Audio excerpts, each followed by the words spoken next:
महंगाई का सुनामी मानावाला में सर्दियों की सौगात मछली भी गरीब आवाम की पहुंच से दूर हो गई। मछली खरीदना गरीब आवाम की बस की बात ना रही। मजीद जानते हैं मियां शेर मोहम्मद सरकर की रिपोर्ट।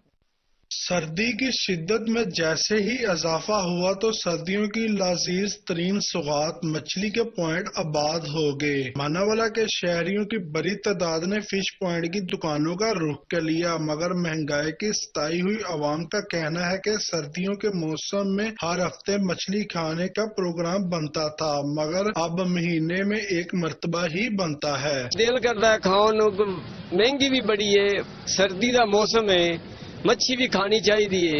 दुकानदार भी महंगाई होने की वजह से सेल कम होने का शिकवा करते दिखाई देते हैं। इनका कहना है कि लोगों की कुव्वत खरीद कम होने की वजह से इनका काम भी कम हो गया है। मछली के कारोबार से मुंसलिक दुकानदार हो या गाहक, दोनों ही महंगाई से परेशान दिखाई देते हैं।